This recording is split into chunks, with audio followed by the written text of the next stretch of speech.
Hello everyone, আশা করি সকলে ভালো আছো। আমি রিপন, সকলকে স্বাগত জানিয়ে শুরু করছি আজকের ক্লাস। এর আগের ক্লাসগুলোতে আমরা কোশ্চেন নাম্বার 33 পর্যন্ত কমপ্লিট করে নিয়েছি। আজকে আমরা করব কোশ্চেন নাম্বার 34 থেকে। দেখে নাও আজকের ফার্স্ট কোশ্চেন, মানে কোশ্চেন নাম্বার 34 বলে দিয়েছে পরপর 3 বছর 4%, 5% এবং 10% হারে সুদ দেওয়া হলে 50,000 টাকা 3 বছর পরে সুদে আসলে কত টাকা হবে। এখানে সুদের হার যেটা বলে দিয়েছে 3 বছরে আলাদা আলাদা সুদের হার বলে দিয়েছে, এটা কিন্তু খুব ভালো করে লক্ষ্য করবে।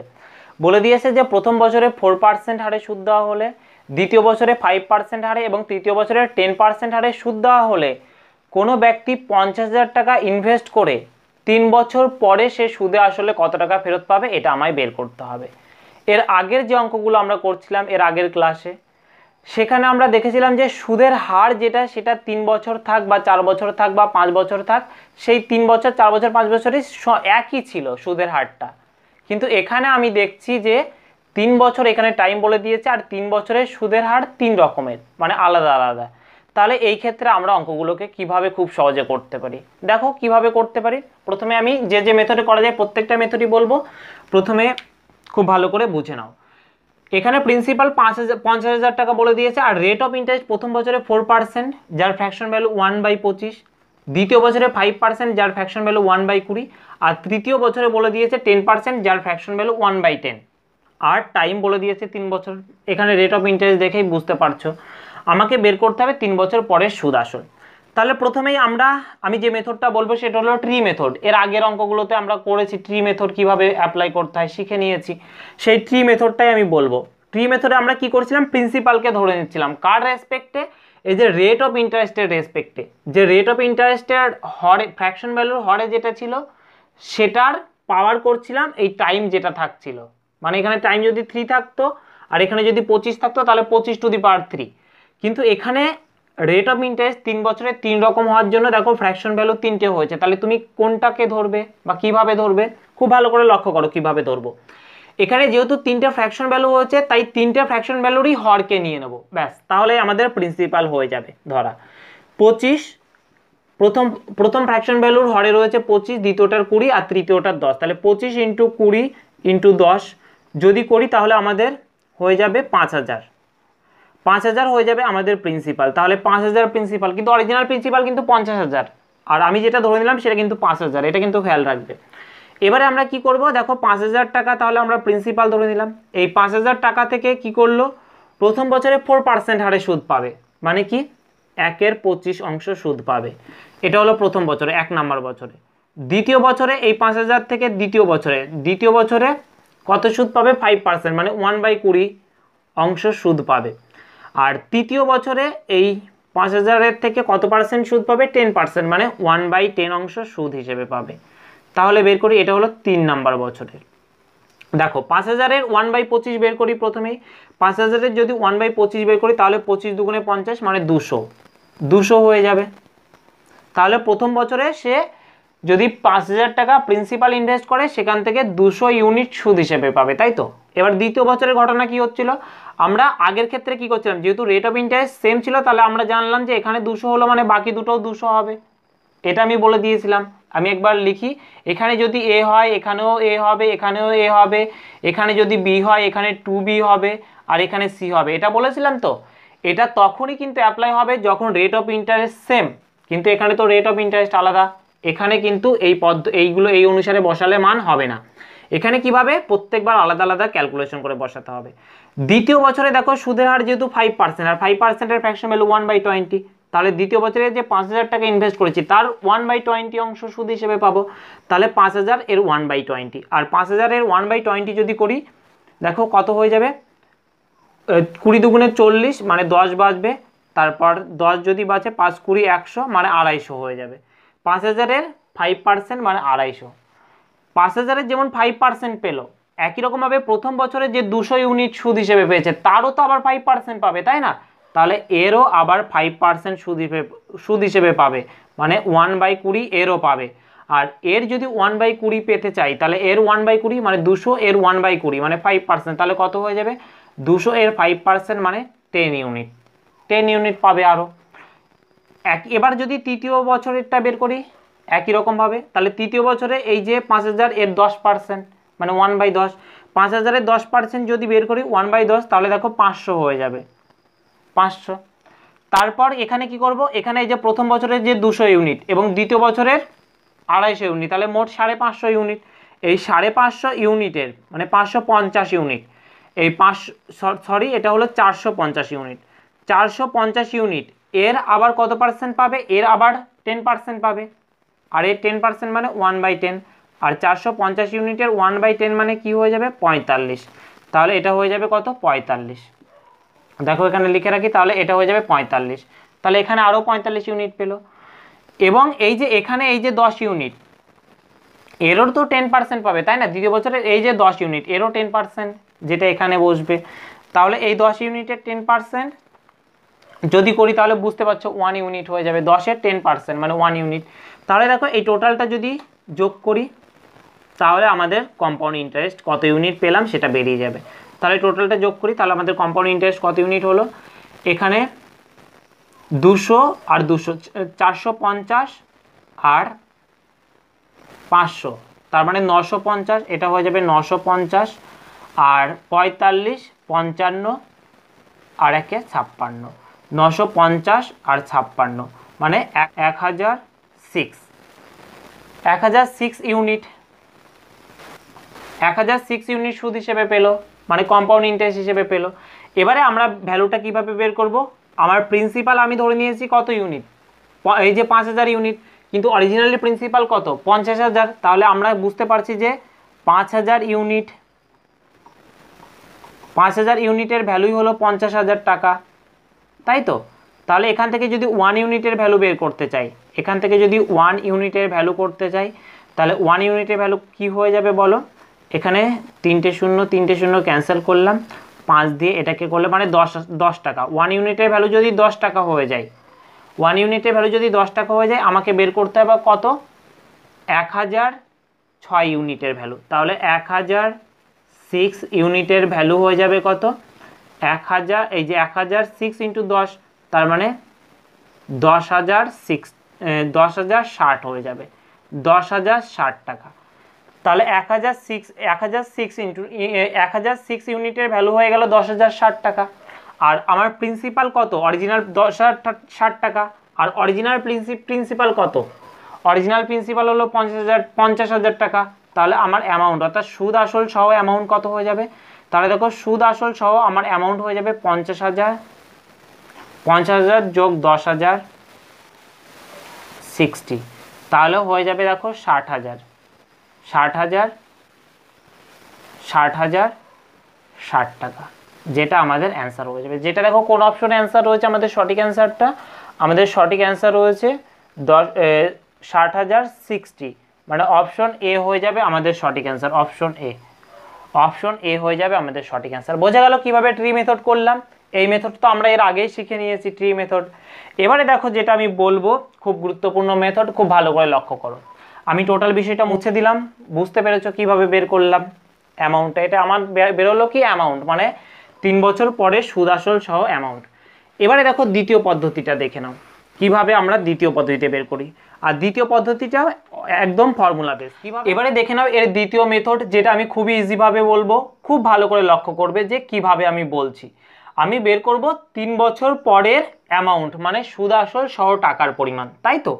তাহলে আমি সেটা লিখে নিই, 3 বছর পরের অ্যামাউন্ট। আমি কত টাকা ইনভেস্ট করেছি, 50,000 টাকা ইনভেস্ট করেছি। এই 50,000 টাকা ইনভেস্ট করার পর প্রথম বছর যেহেতু সুদের হার 4%, তাহলে প্রথম বছর শেষে টাকার পরিমাণ কত হয়ে যাবে, 104%। আর 104% মানে কি, 104/100 হয়ে যাবে। এটা হয়ে যাবে প্রথম বছর শেষের টাকার পরিমাণ। দ্বিতীয় বছরের রেট অফ ইন্টারেস্ট যেহেতু 5%, তাহলে দ্বিতীয় বছর শেষে সুদ আসল সহ টাকার পরিমাণ 105% হয়ে যাবে, মানে 105/100। আর একই রকমভাবে তৃতীয় বছর শেষে টাকার পরিমাণ হয়ে যাবে কত, 110%, মানে 110/100, তাই তো? এবারে আমরা কি করতে পারি, এখানে কাটাকুটি করে গুণ করতে পারি, কিন্তু সেভাবে গুণ করলে তো হবে না। সেভাবে গুণ করলে এখানে আমাদের 1 মিনিটের থেকেও বেশি টাইম লেগে যাবে। তাহলে কিভাবে করতে পারি, এবারে আমরা অ্যাপ্লাই করতে পারি এখানে ডিজিট সাম মেথড, যেটা আমি তোমাদের এর আগেই দেখিয়েছি যে কিভাবে ডিজিট সাম মেথড অ্যাপ্লাই করতে হয়। কিভাবে অ্যাপ্লাই করতে হয় খুব ভালো করে লক্ষ্য করবে।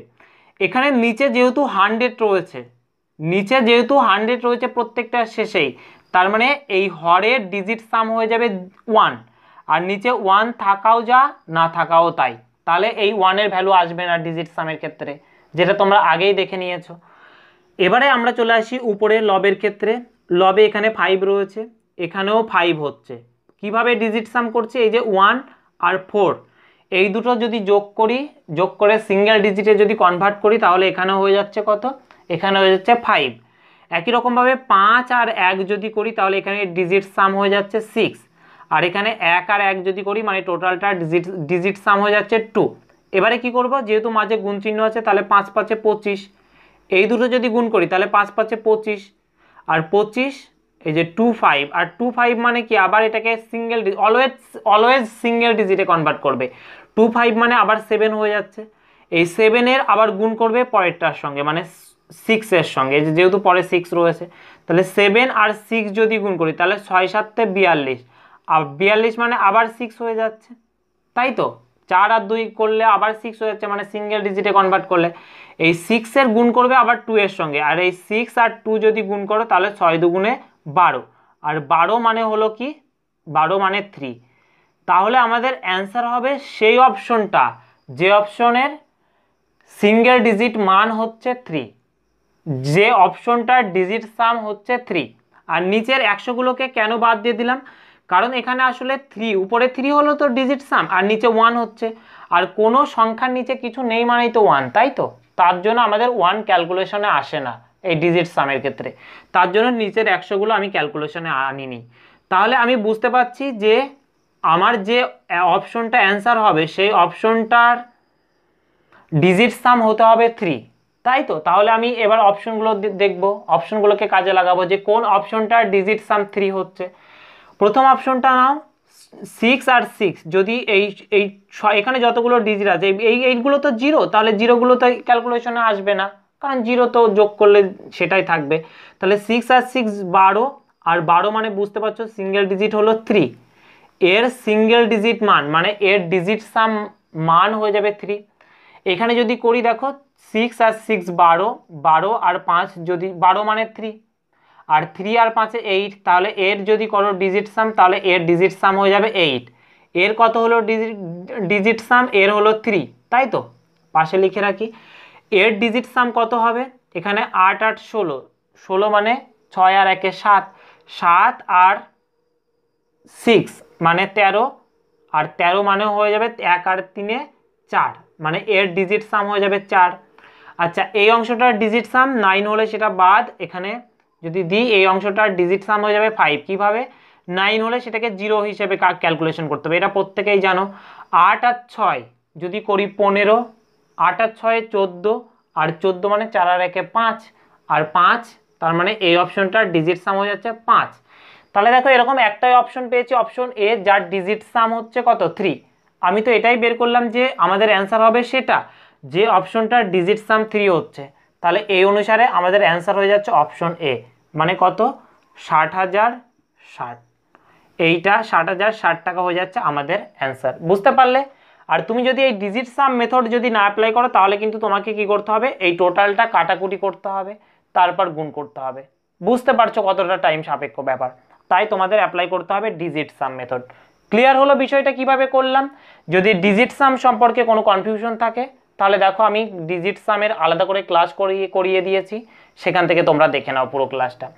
চলে আসি এর পরবর্তী মেথড, যেটা দেখো খুব ইম্পর্টেন্ট, পরবর্তী মেথডটাও খুব ভালো করে লক্ষ্য। তোমাদেরকে তৃতীয় যে মেথড আমি বলতে চলেছি, এটা সম্পূর্ণ নতুন মেথড, যেটা এর আগের অঙ্কগুলোর ক্ষেত্রে কখনো বলিনি।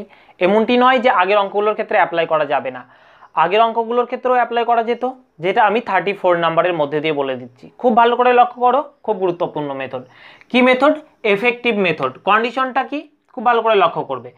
যদি আমাদের বলা থাকে if rate of compound interest for 2 years, ধরো 2 বছর টাইম দেওয়া আছে, আর 2 বছরের কম্পাউন্ড ইন্টারেস্টের সুদের হার প্রথম বছরে X% আর দ্বিতীয় বছরে Y% বলে দিয়েছে, তাহলে এই 2 বছরে প্রিন্সিপালের কত পার্সেন্ট সুদ হিসাবে পাবে সেটা আমরা কিভাবে বের করব?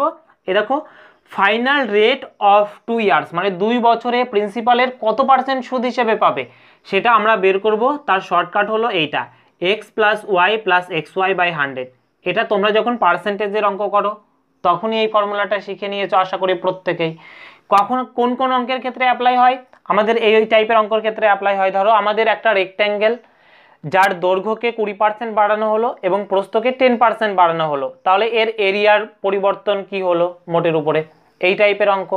বা কোনো একটা জিনিস যার দাম দিয়ে দেওয়া আছে, এবার বলছে সেই দামটাকে প্রথমে 10% এবং পরে 15% বাড়ানো হলো, তাহলে মোটের উপর কত পার্সেন্ট দাম বাড়লো। এই টাইপের ক্ষেত্রে আমরা এই ফর্মুলাটা অ্যাপ্লাই করি, x plus y plus x y by 100। আর যেটা আমরা অ্যাপ্লাই করবো কম্পাউন্ড ইন্টারেস্টের ক্ষেত্রে। কিভাবে বললাম, যে ধরো আমাদের 2 বছরের সুদের হার বলে দেওয়া আছে যে x% প্রথম বছরে আর দ্বিতীয় বছরে y%, তাহলে এই 2 বছরের ফাইনাল রেট অফ ইন্টারেস্ট কি হয়ে যাবে, x plus y plus x y by 100, মানে প্রিন্সিপালের এত পার্সেন্ট পাবে 2 বছর পরের সুদ। তাই তো বুঝতে পারলে বিষয়টা, যে কিভাবে আমরা বের করব এই এফেক্টিভ রেট অফ ইন্টারেস্ট 2 বছরের। এখানে দেখো টাইমটা এখানে 3 বছর দেওয়া আছে এই অঙ্কের ক্ষেত্রে। এই অঙ্কের ক্ষেত্রে আমাদের ফ্র্যাকশন ভ্যালুর আর দরকার হবে না, ফ্র্যাকশন ভ্যালুগুলো আমি মুছে দিলাম। এখানে টাইমটা 3 বছর দেওয়া আছে, প্রথম বছর 4%, 5% আর 10%। তাহলে আমাকে কি করতে হবে বলো তো, এই 4%, 5% আর 10% এর এফেক্টিভ রেট অফ ইন্টারেস্ট বের করতে হবে। কিভাবে, এখানে তো 3টে আছে আর আমি তো বললাম দুটোর মধ্যে, প্রথমে এই দুটোকে নিয়ে ক্যালকুলেশন করতে হবে, 4 আর 5। আর এই ক্যালকুলেশনটা এরকম ক্যালকুলেশন তুমি যদি খুব ভালো করে বুঝে যাও তাহলে দেখবে মুখে মুখে করতে পারবে যে 3 বছরের ফাইনাল রেট অফ ইন্টারেস্ট কত হবে। কিভাবে, আগে সেটা বুঝে নাও। প্রথম বছরে যদি 4% হয় আর দ্বিতীয় বছরে যদি 5% হয়, আমি ফর্মুলাটা কি বললাম, x plus y plus x y by 100। আর এক্স মানে হলো 4%, এক্স এর ভ্যালু এটা কিন্তু এক্স আর এটা কিন্তু ওয়াই এর ভ্যালু। বুঝতে পারছো যে প্রথমটা এক্স আর দ্বিতীয়টা ওয়াই এর ভ্যালু। তাহলে এক্স প্লাস ওয়াই তাহলে কি হয়ে যাবে, 4 plus 5 plus x y by 100, তার মানে 4 ইন্টু 5 হয়ে যাবে বাই 100।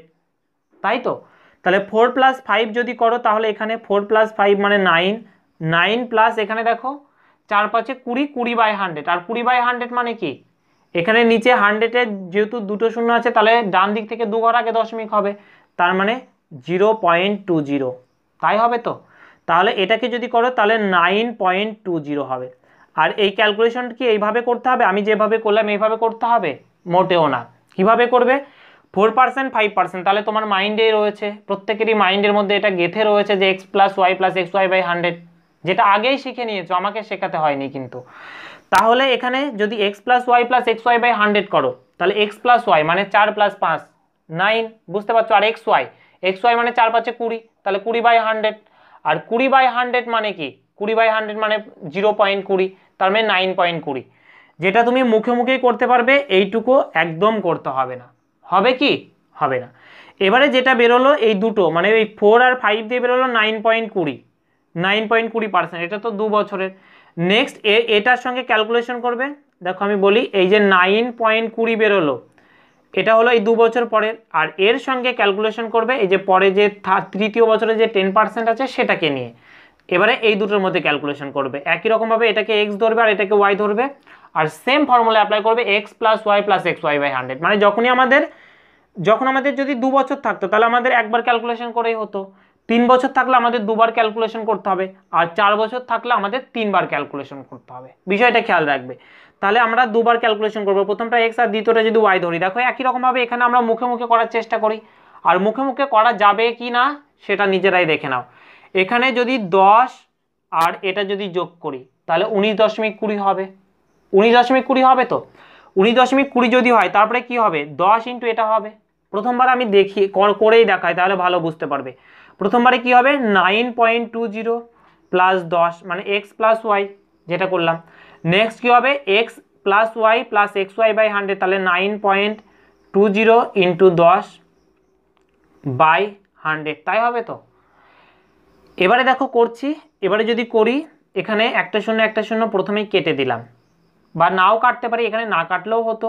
আমি প্রথমে এইটা করে নিই, এটা যদি করতাম, যেটা আমি মনে মনেই করলাম যে 19.20 হচ্ছে। আর এখানকার বিষয়টা কি হচ্ছে, শুধু এইটাকে মনে মনে একবার ক্যালকুলেশন করবে। এটা যদি করি, এই 10 আর এটা যদি গুণ করি তাহলে দশমিক বিন্দু এক ঘর সরে যাবে, মানে 92 হবে। আর 92 হবে, নিচে যেহেতু 100 আছে, ধরো আমি কাটাকুটি করিনি, ঠিক আছে, যদি কাটাকুটি না করি তাহলে নিচে 100 আছে। আর নিচে 100 আছে মানে এখানে 92/100 হলো, আর 92/100 মানে বুঝতে পারছো যে 0.92 হবে। আর এটা যদি যোগ করো, এইটা আর এটা যদি যোগ করো তাহলে আমায় বলো কত হবে। 0.92 যদি যোগ করো এর সঙ্গে তাহলে 20.12 হয়ে যাবে, 20.12 হয়ে যাবে। তার মানে এই যে 4%, 5% আর 10% হারে যদি আমি সেই টাকাটা ইনভেস্ট করি তাহলে 3 বছর পরে প্রিন্সিপালের যে প্রিন্সিপাল 50,000 টাকা ইনভেস্ট করেছি তার 20.12% আমি সুদ হিসেবে পাবো। বুঝতে পারলে? আর যেটা মুখে মুখে ক্যালকুলেশন করতে পারতে কিনা বুঝতে পারছো নিজেরাই যে পারতাম কিনা। তাহলে এখানে প্রিন্সিপালের 20.12% সুদ হিসেবে পাবে। তাহলে প্রিন্সিপালের যদি 20.12% সুদ হিসেবে পাই তাহলে 3 বছর পরে সুদ আসল সহ অ্যামাউন্ট কত হয়ে যাবে। যেহেতু 50,000 টাকা ইনভেস্ট করা আছে তাহলে এই 50,000 টাকার 120.12% পাবে। আর 120.12% মানে 120/100। এবারে দেখো এখানে তোমরা ডিজিটাল সাম মেথডে অ্যাপ্লাই করতে পারো বা একদম সিম্পলি ভাবেও করতে পারো, যে কোনোটা করতে পারো। যদি একদম সিম্পলি ভাবে কাটাকুটি করে করো তাহলে কি হবে, এখানে দশমিক উঠে যাওয়ার জন্য এখানে আরও দুটো শূন্য হবে, আর এই চারটে শূন্য যদি ক্যান্সেল করে দাও তাহলে দেখো এবারে যদি গুণ করো উপরে উপরে 5 দিয়ে করলে 5 দুগুণে 10-এর শূন্য, 5 একে 5 আর হাতের 1 ছিল তাহলে 6 হয়ে যাবে। 5 আর 0 গুণ করলে 0, 5 দুগুণে 10-এর শূন্য, 5 একে 5 আর 1-এ 6। তাহলে দেখো যেটা হলো 60,060 টাকা, যেটা সিম্পলিভাবে করতে পারলাম। এবার তুমি যদি ভাবো যে আমি এখানে ডিজিটাল সাম মেথড অ্যাপ্লাই করব তাও খুব সহজে করতে পারবে। বুঝতে পারলে কিভাবে করলাম? মোট কথা এখানে এই বিষয়টা ভালো করে বুঝে নিতে হবে যে কিভাবে এখানে আমি এফেক্টিভ রেট অফ ইন্টারেস্ট বের করলাম। এই যে 3 বছরে আমি বললাম যে 3 বছরে সে প্রিন্সিপালের 20.12% সুদ হিসেবে পাবে। আর এটাকে কি বলে বলো তো? এটাকে বলে এফেক্টিভ রেট অফ ইন্টারেস্ট। এই চক্রবৃদ্ধি সুদের ক্ষেত্রে এটাই হলো কি এফেক্টিভ রেট অফ ইন্টারেস্ট, অর্থাৎ সে 3 বছরে প্রিন্সিপালের 20.12% সুদ হিসেবে পাবে। আর যেটা কিভাবে বের করলাম, x + y + xy/100 এই ফর্মুলাটাকে কাজে লাগিয়ে প্রথম 2 বছরেরটা বের করলাম, তারপর যেটা বেরোলো সেটা আর তৃতীয়টাকে নিয়ে একদম 3 বছরেরটা বের করলাম, যেটা আমাদের বেরিয়ে গেল 20.12।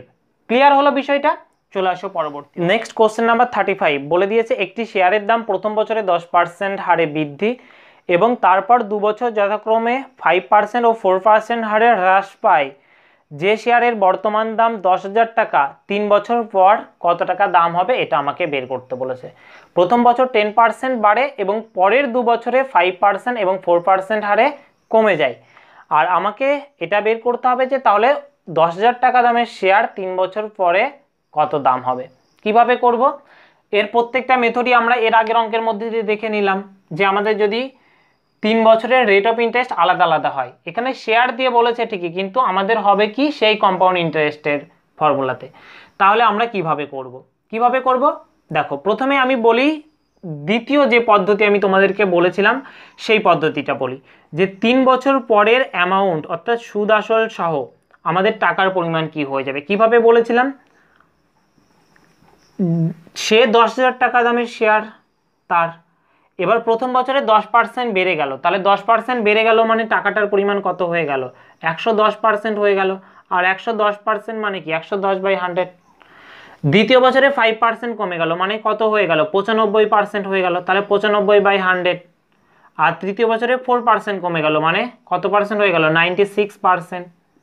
তাহলে 96% মানে কি 96/100। আর এটাই হয়ে গেল 3 বছর পরের দাম, 3 বছর পরের শেয়ারের দাম, তাই তো? এটাই হয়ে গেল কিন্তু 3 বছর পরের শেয়ারের দাম। এবার আমি বললাম এর আগের অঙ্কের মতো তুমি যদি এটা গুণ করে করতে চাও তাহলে সেটা তো অনেকটা টাইম লেগে যাবে। তোমাকে অ্যাপ্লাই করতে হবে কি ডিজিট সাম মেথড। কিভাবে অ্যাপ্লাই করবে আরেকবার বলে দিই। নিচে দেখো ডিজিট সাম 1 হচ্ছে আর নিচে 1 হচ্ছে, মানে নিচে সবারই নিচে দেখো 100 আছে, 100 আছে, তার মানে 1 হচ্ছে নিচের ডিজিট সাম। তাহলে নিচে 1 থাকাও যা না থাকাও তাই, তোমাকে ক্যালকুলেশন করতে হবে উপরেরটা। কিভাবে, এখানে 9 আছে, 9 তো বাদ চলে যাবে, 9 মানে 0, তাহলে এখানে 6, এই 9 মানে 0, কারণ এটা আমি খুব ভালো করে বিশ্লেষণ করেছি কেন। এবার 5 আর 6 যদি গুণ করো তাহলে 5 6 30, 5 আর 6 গুণ হবে 5 6 30, আর 30কে যদি আবার সিঙ্গেল ডিজিটে কনভার্ট করো মানে 3 আর 0 যদি যোগ করো মানে 3 হচ্ছে, বুঝতে পারছো। এখানে এই দুটো যদি করো তাহলে 2, এবার 2 আর 3 যদি গুণ করো, 2 আর 3 যদি গুণ করো 3 দুগুণে 6, তাহলে এই টোটাল এইটুকু এইদিকে হচ্ছে 6, আর 6 আর 1 যদি করো, এই 6 আর 1 যদি করো তাহলে 6। তাহলে দেখো এখানে ডিজিট সাম অর্থাৎ সিঙ্গেল ডিজিট মান হচ্ছে 6। তাহলে আমাদের অ্যান্সার হবে সেটা যে অপশনটার সিঙ্গেল ডিজিট মান হবে 6। তাহলে আমাদের অপশন থাকবে, প্রথম অপশনটা দেখি সিঙ্গেল ডিজিট মান কত হচ্ছে। প্রথম অপশনটা যদি দেখি 3 আর 2 5, প্রথম অপশনটা সিঙ্গেল ডিজিট মান 5 হচ্ছে, তাহলে এটা আমাদের অ্যান্সার হবে না। দ্বিতীয় অপশনটা দেখো এখানে 3 3 6, তাহলে এটা আমাদের অ্যান্সার হতে পারে। কিন্তু বাকি অপশনগুলো চেক করতে হবে একবার যে বাকি অপশনগুলো 6 হচ্ছে কিনা। 3 আর 2 5 6 7, দেখো এই অপশনটার সিঙ্গেল ডিজিট মান 7 হচ্ছে, তাহলে এটা আমাদের অ্যান্সার হতে পারে না। এই অপশনটাকে দেখো 3 আর 2 5 6 7 8, এটা আর 8 হচ্ছে, এটাও আমাদের অ্যান্সার হতে পারে না। তাহলে আমাদের অ্যান্সার যেটা হতে পারে সেটা একমাত্র অপশন বি আমাদের সঠিক অ্যান্সার হবে। কি 10,032 হয়ে যাবে আমাদের সঠিক অ্যান্সার। তাহলে বুঝতে পারলে যে আমরা কিভাবে ক্যালকুলেশনকে খুব কম করে করতে পারি, খুব সহজেই আমরা করতে পারি। এই টোটাল ক্যালকুলেশনটা দেখো কত সহজে হয়ে গেল যখন আমরা এই ডিজিটাল সাম মেথড অ্যাপ্লাই করলাম। হলো কি না? বুঝতে পারলে এই পদ্ধতি কিন্তু খুবই ইজি মেথড, যেটা তোমরা অবশ্যই অ্যাপ্লাই করতে পারো। এরপরেও আমি দেখাচ্ছি যে ট্রি মেথডটা কিভাবে অ্যাপ্লাই করবে। এখানে যেহেতু কমছে বাড়ছে, তো তার জন্য আমি এখানে একবার ট্রি মেথডটা দেখিয়ে দিই যে কিভাবে অ্যাপ্লাই করতে হবে। ট্রি মেথডটা একবার দেখে নাও, কারণ আমি ট্রি মেথড দেখিয়েছি যে কন্টিনিউ বাড়ছে, এই ক্ষেত্রে ট্রি মেথড দেখিয়েছি, কিন্তু এই কমা বাড়ার ক্ষেত্রে তো দেখায়নি। তার জন্য আমি একবার ট্রি মেথডটা দেখিয়ে দিই। দেখো কিভাবে করবে। এখানে 10%-এর ফ্র্যাকশন ভ্যালু 1/10 বুঝতে পারছো, আর এখানে 5%-এর ফ্র্যাকশন ভ্যালু 1/20, আর 4%-এর ফ্র্যাকশন ভ্যালু 1/25। এখানে প্রিন্সিপালটাকে এইভাবে ধরবে 10 × 20 × 25, তাই তো? এটা তো আমি আগেই বলেছি, এই যে এই প্রত্যেকটার হরকে নিয়ে নেবে, তাহলে 3 বছরের প্রিন্সিপাল হয়ে যাবে। আর যেটা যদি গুণ করো এখানে 25 দুগুণে 50 মানে 5000, 5000 হয়ে যাবে এখানে প্রিন্সিপাল। আচ্ছা এখানে প্রিন্সিপাল অরিজিনাল প্রিন্সিপাল কিন্তু 10,000 আছে, ভালো করে খেয়াল রাখবে। তাহলে আমাদের যদি 5000 যদি প্রিন্সিপাল হয়ে যায়, 5000 আমাদের প্রিন্সিপাল, তাহলে দেখো আমি এবার ক্যালকুলেশন করি।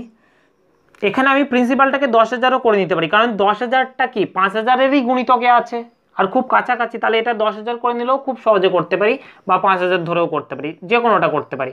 দেখো আমি এটাকে 10,000ই ধরে নিচ্ছি, খুব সহজে আমরা তাহলে করে দিতে পারবো। তাহলে আমাদের দ্বিতীয়বার আর ক্যালকুলেশন করতে হবে না। এটাকে যদি আমি 10,000 ধরে নিই, এই 5000কে আমি একবারে 10,000 ধরে নিচ্ছি, ঠিক আছে? আরও 2 দিয়ে গুণ করে, আরও 2 দিয়ে গুণ করে আমি এটাকে করে দিলাম, আরও 2 দিয়ে গুণ করে, এখানে নয় আরও 2 দিয়ে গুণ করে এটাকে আমি করে দিলাম 10,000। 10,000 করে দিলাম, মানে এটার সমান করে দিলাম প্রিন্সিপালটা। তাহলে 10,000 যদি করে দিই, তাহলে দেখো প্রথম বছর, দ্বিতীয় বছর আর তৃতীয় বছর, প্রথম বছরে এটা, দ্বিতীয় বছরের জন্য, আর এটা তৃতীয় বছরের জন্য। প্রথম বছরে কি হলো? প্রথম বছরে সুদের হার হলো 10%, মানে 1/10। তাহলে এর 1/10 বের করি, তাহলে 10,000 এর 1/10 মানে 1000। 1000 ইউনিট হলো সুদ হিসেবে পাওয়া যাবে, মানে এত টাকা বেড়ে গেল আর কি। এখানে যেহেতু শেয়ারের দাম সেটা বেড়ে গেল, তাহলে এত টাকা বেড়ে গেল। কিন্তু দ্বিতীয় বছরে কি হলো? দ্বিতীয় বছরে কমে গেল 5%, দেখো কমে গেল কিন্তু, ভালো করে লক্ষ্য করবে। আর 5% যার ফ্র্যাকশন ভ্যালু 1/20, তাহলে এর যদি 1/20 বের করি, তাহলে এর 1/20 যদি বের করি, তাহলে কত হয়ে যাবে? 0 0 5 দুগুণে 10 মানে 500 হয়ে যাবে, তাই তো? 500। এবং এই যে প্রথম বছরের যেটা পেয়েছিল এক্সট্রা, তার থেকেও আবার 5% কমে যাবে, তাই তো? মানে 1000 ইউনিটের এর আবার 1/20 বের করতে হবে, মানে এর 5% বের করতে হবে। আর এর 5% যদি বের করি, তাহলে কত হয়ে যাবে বলো? 50 হয়ে যাবে, তাই তো? 50। তাহলে দেখো এখানে আমাকে যখন এই কমছে বাড়ছে এই ব্যাপারটা থাকবে, তখন আমাকে দ্বিতীয় বছর শেষে একবার ক্যালকুলেশন করে নিতে হবে কি রেজাল্ট হলো। তাহলে প্রথম বছরে 1000 ইউনিট প্রফিট পেলাম, কিন্তু দ্বিতীয় বছরে 550 ইউনিট লস হয়ে গেল। তার মানে দ্বিতীয় বছর শেষে প্রফিট থাকলো, তাই তো? কত ইউনিট প্রফিট থাকলো? এই 450 ইউনিট প্রফিট থাকলো। এই বিষয়টা আমাদের তৃতীয় লাইনে কিন্তু কাজে লাগবে, তৃতীয় বছরের ক্ষেত্রে কাজে লাগবে। কিভাবে কাজে লাগবে সেটা বলছি। এবারে দেখো তৃতীয় বছরে 4% লস হয়ে গেল আবার, তার মানে এর 1/25 বের করব। আর এর 1/25 মানে 10,000, এর 1/25 মানে 4 25-এ 100, 4 25-এ 100 মানে 400। তাহলে 400 ইউনিট এখানে হলো, লস হয়ে গেল। এবং এই যে প্রথম বছর শেষে, এই যে দ্বিতীয় বছর শেষে কত প্রফিট ছিল? 450 ইউনিট প্রফিট ছিল। এবারে যেটা লস হবে, এই 450 ইউনিট প্রফিটের উপরে কিন্তু লস হবে। আমরা এর আগের ক্ষেত্রে কি এটা আর এটা, এই দুটোর ক্ষেত্রে আমরা এখানে বের করছিলাম, কিন্তু এখানে কিন্তু তা নয়। এখানে যেহেতু লস হলো, আর লস হওয়ার পর 450 ইউনিট প্রফিট থাকলো, তাই 450-এর 4% বের করতে হবে, মানে 450-এর তুমি বের করবে 1/25, আর এর যদি 1/25 বের করো তাহলে কতবার যাবে, এখানে 25 25 মানে বেঁচে যাবে হলো 25, 20 বাঁচবে, আর 20 যদি বাঁচে তাহলে 18 হয়ে যাবে, 8 হয়ে যাবে, 8 20 8 25-এ 200, 200 তার মানে 18 হয়ে যাবে, তাহলে এখানে ভ্যালুটা বসবে 18। বুঝতে পারলে এখানে এই যে ভ্যালুটা বসালাম, এই ভ্যালুটা কোন ভ্যালুর উপরে ক্যালকুলেশন হলো, এই যে টোটাল ভ্যালু যেটা প্রথমে 1000 ইউনিট প্রফিট হয়েছিল তার থেকে এই যে 550 ইউনিট কি হয়ে গেল, 550 ইউনিট লস হয়ে গেল, আর লস হয়ে যাওয়ার পর 450 ইউনিট প্রফিট থাকলো, আর এই 450 ইউনিটের উপরে আমি লস করলাম কত পার্সেন্ট, 4%, মানে 1/25, মানে মোট কত হলো, এই যে 18 ইউনিট লস হয়ে গেল। তাহলে তৃতীয় বছরে মোট লস হলো কত, মোট প্রফিট আছে দ্বিতীয় বছরের শেষে মোট প্রফিট আছে এটা 450 ইউনিট, আর তৃতীয় বছরে আবার লস হয়ে গেল 418 ইউনিট। তাহলে দেখো তৃতীয় বছর শেষে প্রফিটই থেকে গেল কত ইউনিট, 32 ইউনিট প্রফিটই থেকে গেল, 32 ইউনিট প্রফিটই থেকে গেল। তার মানে আমার প্রিন্সিপাল ছিল 1000 ইউনিট, 10,000 ইউনিট, তাহলে 10,000 মানে আমার শেয়ারটার দাম হবে কি, এই যে শেয়ারটার অ্যামাউন্ট বলে বলে লিখে রাখি, 10,000 + 32 মানে 10,032 টাকা। বুঝতে পারলে, যেটা আমাদের এই যে আগেই দেখে নিয়েছি অপশন বি আমাদের সঠিক অ্যান্সার, 10,032 টাকা। বুঝতে পারলে, এখানে শুধুমাত্র আমি একটা জিনিস চেঞ্জ করে নিলাম, এখানে 5,000টাকে 10,000 করে নিলাম, এরকমভাবে তোমরাও করে নিতে পারো, তোমরাও এরকমভাবে এক্স্যাক্টলি যে 5,000ই ধরতে হবে এমনটি নয়, সেটা তুমি যদি দেখছো যে 2 দিয়ে গুণ করে একদম প্রিন্সিপালের সমান করে নেওয়া যাচ্ছে তাহলে করে নিলে কোনো অসুবিধা নেই, তাহলে আরও বেশি ভালো হবে, আরও বেশি সহজ হয়ে যাবে। বুঝতে পারলে ক্লিয়ারভাবে, চলে আসো পরবর্তী অঙ্ক।